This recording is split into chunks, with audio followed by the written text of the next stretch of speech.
The broad market averages are off to a very healthy start for 2023, but looking under the hood reveals that the vast majority of the rise in the S&P 500 so far this year is attributable to 8 giant tech stocks that now make up roughly a whopping 30% of the index. If you instead were to take the true average return of those 500 stocks on an equal weight basis, you'd find the mix would be barely up for the year. Note, we're going to be discussing several specific stocks today, but this show is for informational purposes only and does not constitute a recommendation to buy or sell any stock or any other investment vehicle. Before taking any action based on today's discussions, please consult an advisor. And if you don't have one, feel free to reach out to any one of us at our show website, www.retirementlifestyleshow.com. Now, stay tuned as we explore this phenomenon of limited market breadth, what this might mean for the markets, and how a disciplined investor could respond right now on the Retirement Lifestyle Show.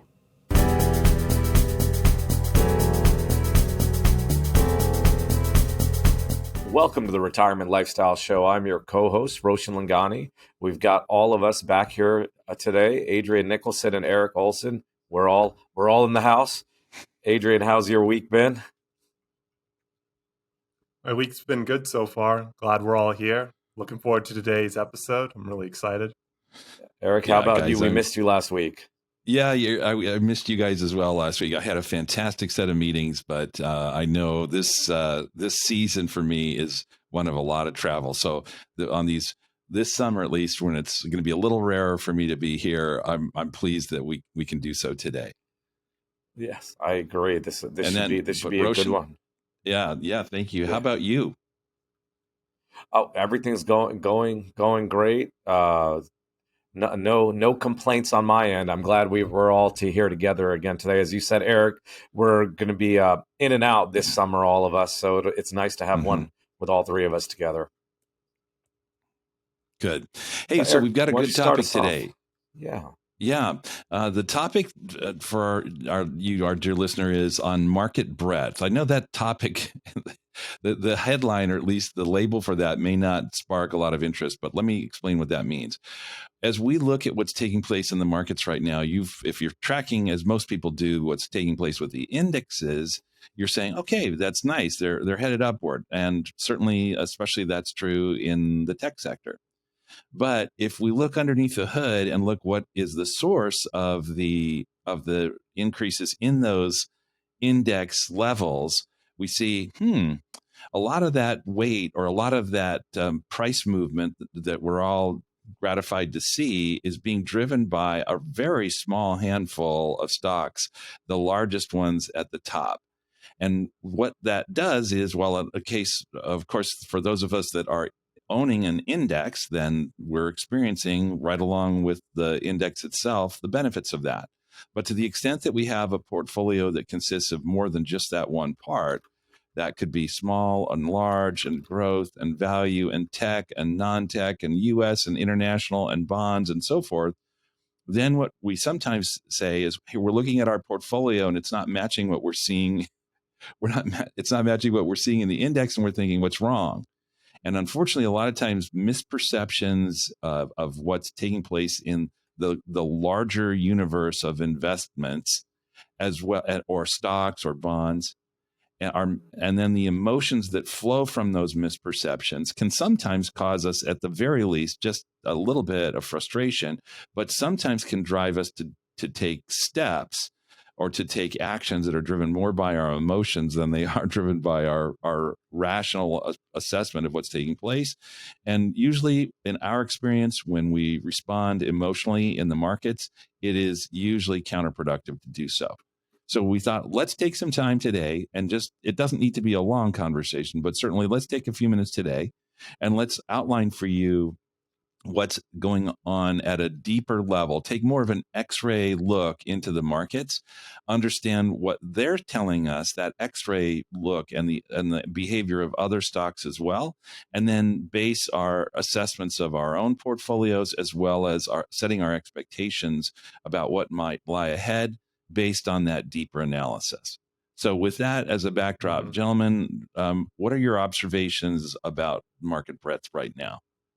Yeah, I mean, that's a really good start, Eric, and just maybe giving another real life example that people may be seeing, where if they're looking at their own portfolio and they're seeing themselves moving right along with the other indexes and saying, I've got some solid returns so far this year.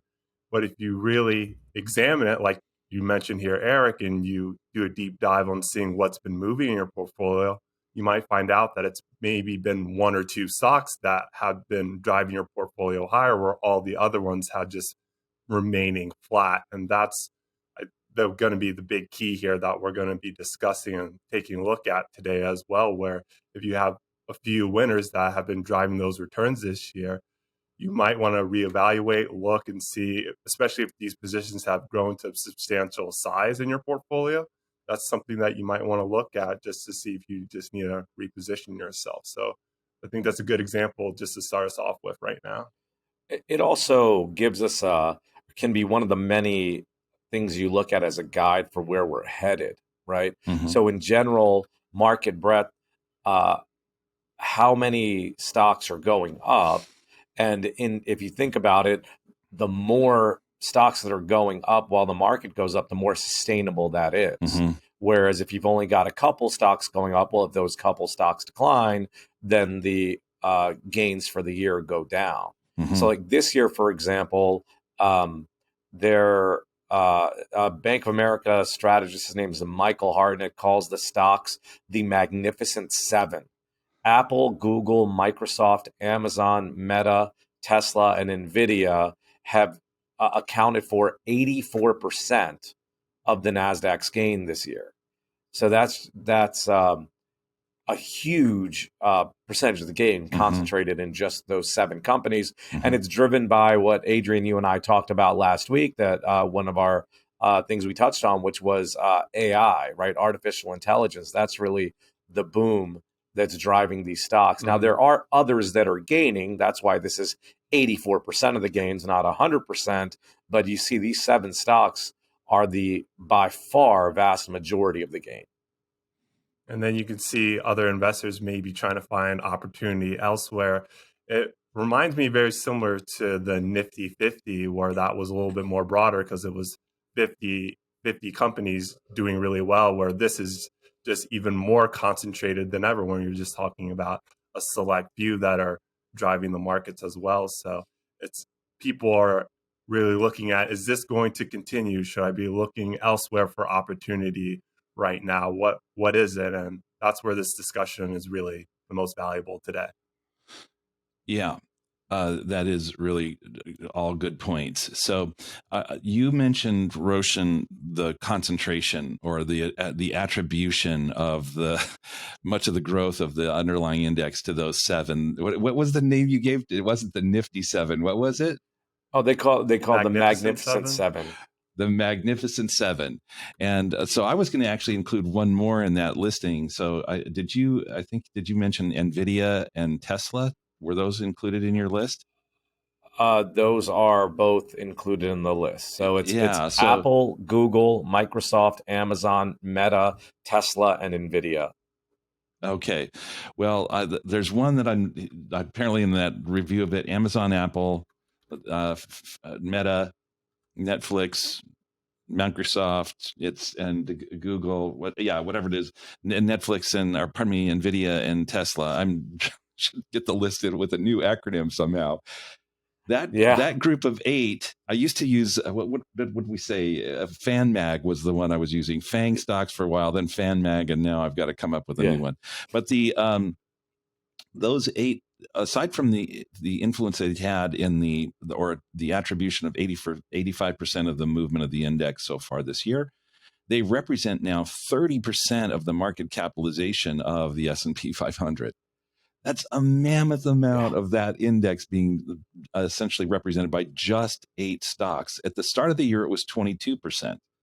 And if you think back to the start of the tech bubble back in late 1999, early 2000, it was similarly the case that 5 or 6 stocks accounted for somewhere on the order of about 20% of the index. So to now have 8 stocks representing 30% of the index is just an overwhelmingly concentrated component of that index in just a handful of names. Which then begs the question, if those in fact aren't, if the increases that those stocks are seeing are not fundamentally warranted, and they have some sort of return to earth effect, then even if the rest of the market, the other 492 stocks that are represented in the S&P 500 were to have a recovery, what would that portend for the index as a whole?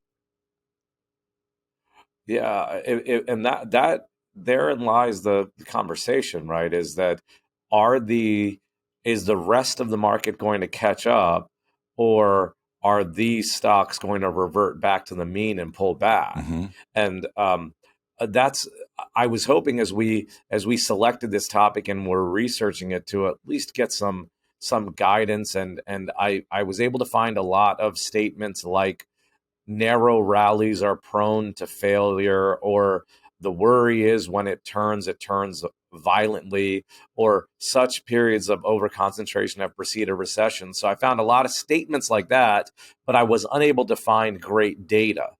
The one data point I did find, Mm-hmm.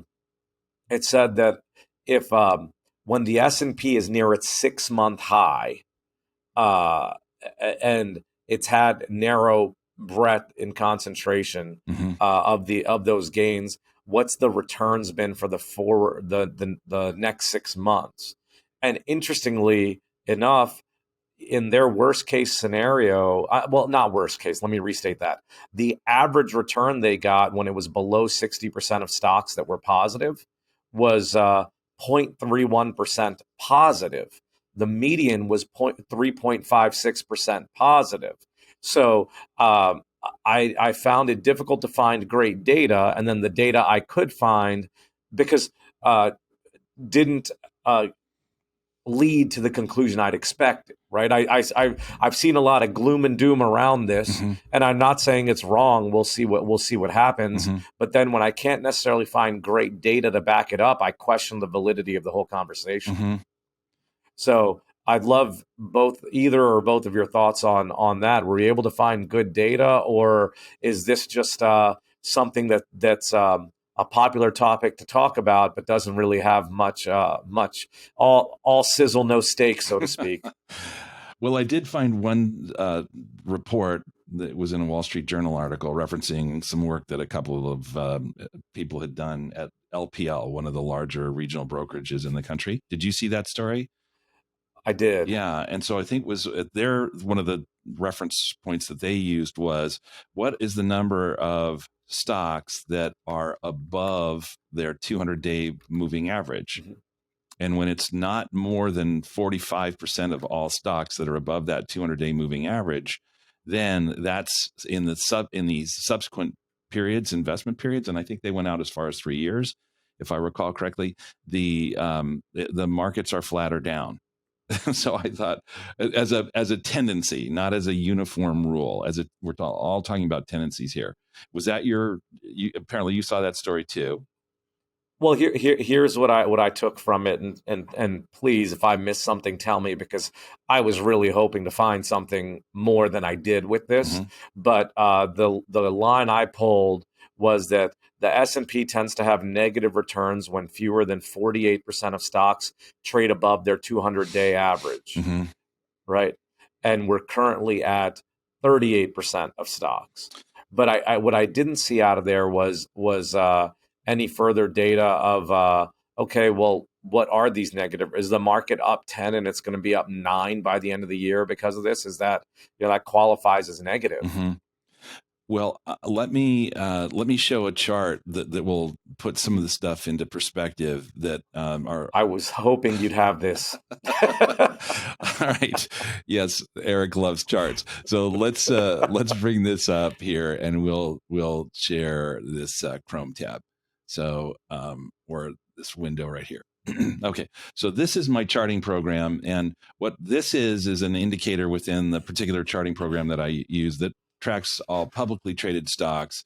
And so this is not limited just to the S&P 500, but it is at any given point in time the number of stocks that, as you had said, Roshan, are above their 200-day moving average. And what you can see on the right-hand side is as of the conversation we're having this morning, this is looking back over the last year. These have risen and fallen, and certainly over the last week or so, we've seen this improve very markedly from below 35% to now 48% of all these stocks are there. That's great to see. And we've had, especially at the start of the year in late January and early February, we had as many as 65% of all stocks that were above that level. By the way, all those other spaghetti lines that you're seeing are just are moving averages of this particular indicator, not of any individual stock. But if that number, as you indicated, Roshan, is 48 from that article, then we're just a whisker above that level right now. And so I would say, for all intents and purposes, that puts us still in that position where, boy, it'd be nice to see more happening there. Another measure of this is just to look at the S&P 500 itself. So these red and green bars are the daily price movements of the S&P 500 as embodied in a particular ticker symbol, an ETF that you can actually use to participate in this index, known as SPY. If we were to look at the index itself, it's virtually the same. Here's the index itself. But as you can see on the right-hand side, or if you look going back where we were, let's say roughly a year ago on this left-hand side, middle of June or something thereabouts, until now, that's up about 17%. If we then said, well, what about, actually, let's take that back. Let's go back to a pure year ago, because there was a big pronounced fall in there. So if we went from, let's say, June 8th of last year to this, as we're having this conversation on June 7th of this year, that's about, on a price level basis alone, that's about a 4.25% increase. Nice to see. But when you compare that to the index that measures those 500 and gives them equal weight, rather than allowing the top 8 with 30% of the index to dominate what's taking place there, then what you see is that group, the equal weighted version, is down almost 2%. So from up versus down, and then again take the equal weight, you start to say, all right, there's a lot less that's happening in this index than one might think. Particularly if we look at the as we've been talking about, the tech heavy NASDAQ, and you look at how this has been moving over that period of time, it was down more, but from 1 year ago, that's up 16. And if we look at these same things on a year-to-date basis, which I think is another way, since we're really having this conversation about what's taking place in 2023, we're just over 5 months into it, the NASDAQ on a price level basis is up about 34% from the close of business on the first trading day of the year until where we are right now. That's up 34, but that equal weight version that I was talking about just a moment ago, if you look at where that was, again, from the close of business on January 3rd to where we're trading right now, instead of being up in the mid 30s, it's up about 2. So taking those breadth indicators into account, I think tells a very different story about where, what's happening underneath the hood. Yeah, that's right, Eric. And I got to imagine a drag on that equal weight has got to just been all the talks just recently this year about the recession, not too long ago, the debt ceiling, just earnings being a mixed bag that really did weigh on some companies, not all of them, but some of them. Whereas let's just isolate the tech space, which was really experiencing some strong growth because of the topic that everyone's been focused on. AI has really just been accelerating those stocks, where if you look at just the equal weight, there's some of these companies in different sectors, non-tech sectors, are just really concerned about the future, the outlook of the economy, and all that's just really weighing on that, where you don't see as much of the gain. So just painting a little bit more of a picture for our viewers, just the economy has definitely been one of the big aspects that have weighed on some companies, where tech has been more resilient in that case, and that's where you see most of the gains. And then just going back to how I originally talked about, is this going to continue? Should you look at maybe other areas that might experience some growth? Because right now you are seeing some reports coming out saying the recession might not be as bad as people are expecting. So Which, waiting for some better data to come out might be something that people will look at when it comes to making their decision. yeah, the recession might not be as bad. I got to give credit to Eric. I think you were one of the first in that camp. We'll see. We'll see what happens. But Eric, you made that call about a year ago, I think, that if we had one, it'd be a mild or a soft landing, and we're still. Hopefully, you're right. Hopefully that's what'll be the outcome. I'll throw something out to both of you guys that's in line with this topic and get your thoughts on it. I'm not by any means saying I'm not a believer in AI, right? Just like I'm not a believer, like I can't say I'm not a believer in EV, or I'm not a believer in the cannabis space, right? That those are markets that are growing and so on. I bring up those in particular because what's going on right now with AI from a market perspective in these stocks reminds me of what happened with cannabis in 2018, right before approval. So we're going through in Canada, and EVs in 2020, right, where you've got just this expansive growth. How this is definitely different is you've got the bigger companies, the more established companies getting the rally. That's our whole conversation today, right? Eight names or seven names that are driving things, depending on whether you include Netflix or not on the list. So the question is this the other two things I mentioned, the EV and the marijuana, both crashed, right? Is that going to happen here? We don't know for sure. I would just love your thoughts and your opinions on this. I made the biggest distinction that I think is most relevant, which are established large companies are getting the rally versus these smaller names or startups where there'll be consolidation or going out of business. But please let me know your thoughts. Ooh, that's a toughie. I recognize that there's much more reading I have to do in this area. I would think that the consequence of AI it can be discussed in at least two ways. One is what happens with those individual companies that manage to harness it successfully or commercialize it in one fashion or another. A second, though, is what, if any, impact it has on other companies, actually, rather than helping them because they're able to implement it successfully. But what happens if perhaps what they do is essentially rendered less valuable because AI can come in and replace a lot of what they're accomplishing right now? And I'm not sure what that will be. It may be that some of the companies do well, but the employee base contracts, and because certain people are put out of work, potentially financial advisors. Though I don't know. It seems as though there's a human element to what we do that's maybe not directly replaceable by artificial intelligence. But I imagine that a lot of professions feel that way. But Also, yeah. Eric, just on that note, that's not new. That's what Mm-hmm. other companies like Betterment's been, maybe not using AI, but the whole robo-advisor concept, that's not new at all. I think where you're seeing bigger disruption is with this writer strike. A lot of the writer strike that's going on right now has been because the studios aren't willing to say they won't use AI to replace writers. And if the studio is not willing to do that, where do they want to go? AI is cheaper. Why did reality TV do so well in that space? It's cheaper, right?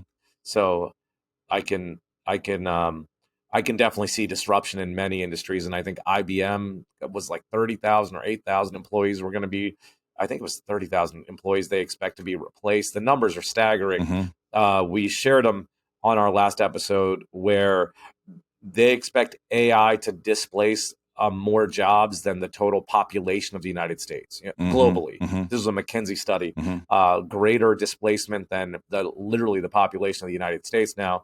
And we mentioned last week, for those of you who listened to it, it's a repeat, but displaced doesn't mean it means you may lose that job, but you've got to do something else, right? And to support the technology. But I'm sorry, Eric. I went on a tangent. I'll Oh, let you continue. no, I think that is totally reasonable. And actually, I think that's the wonder, if you will, of innovation and in a market economy, is that something new arises and it offers an improvement that people turn to. And as a result, what was considered once upon a time necessary is now less valuable, and so it's replaced. Yeah, so I think that innovation and the growth that it comes with it, even if it does hurt my industry, I want to say that not because I'm somehow concerned that it's especially going to be zeroing in on what we do, but if it were to do that, I guess I'd say, hey, well then.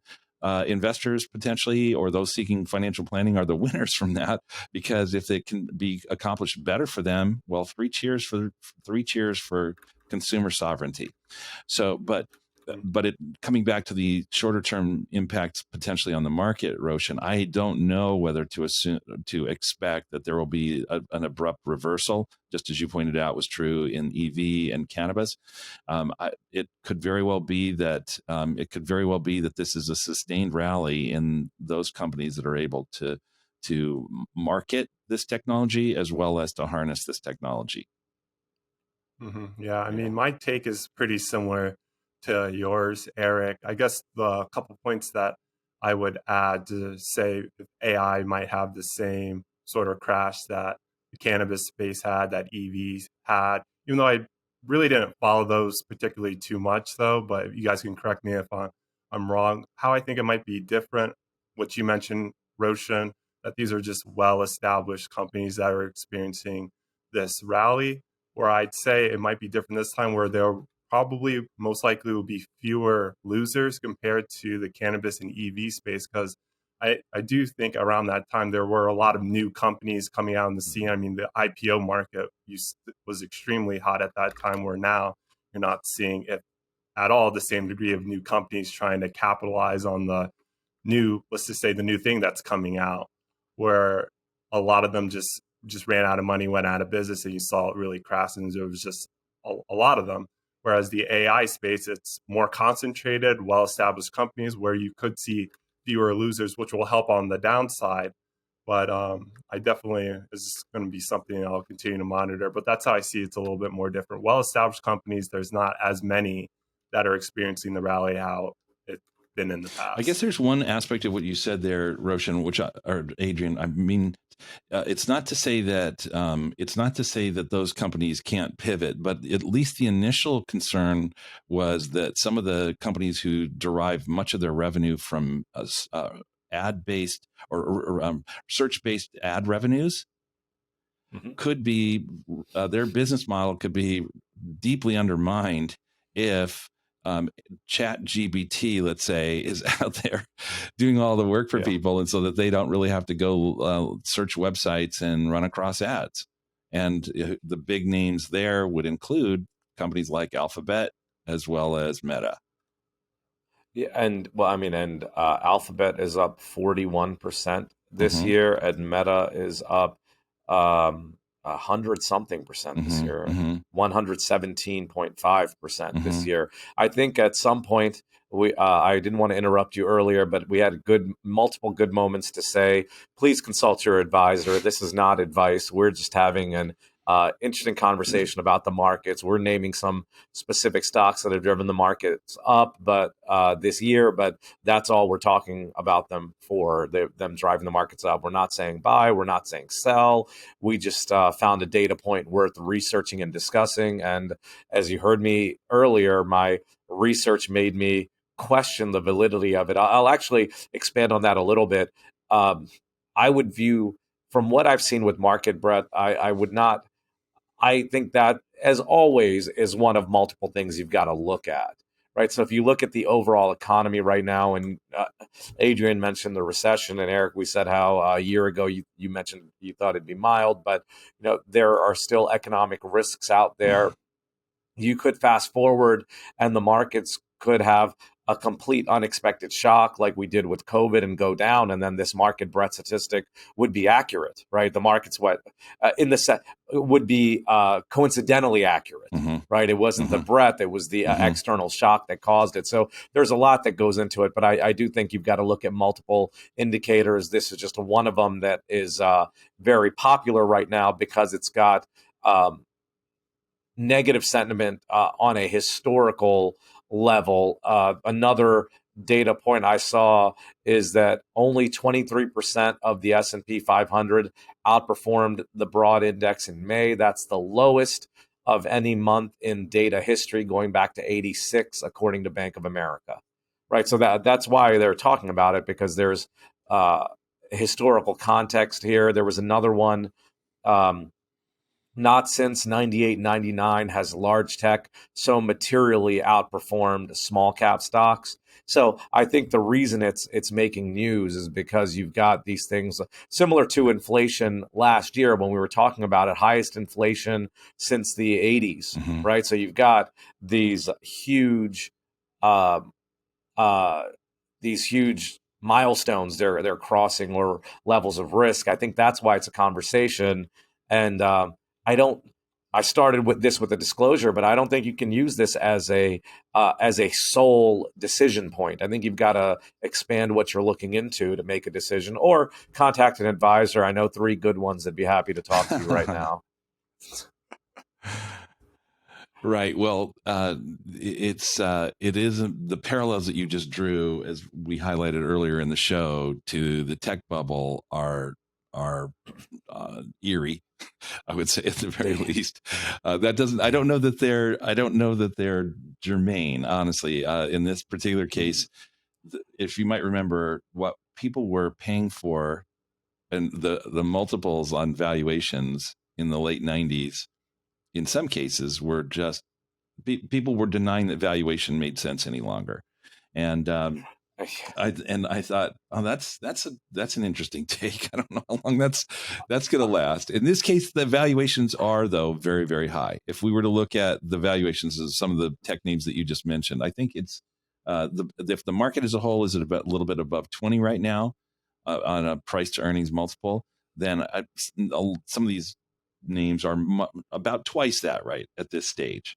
So that doesn't mean that they should be at the similar price to earnings level as the rest of the market, because of the reasons we've discussed before. The discounted cash flow model that oftentimes drives the valuations of these companies is predicated on tremendous revenues growing 5 and 10 years out as a result of the innovations that are being made now, which isn't the case necessarily in a lot of the other slower growing companies. But it is, nevertheless, as you pointed out, it's a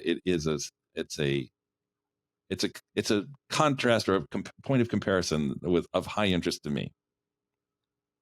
Yeah, and I'll tell you, I'm not hearing when you mentioned the tech bubble. I remember the things like this time it's different, or as you said, valuations don't matter, or Buffett doesn't know what he's doing. All of these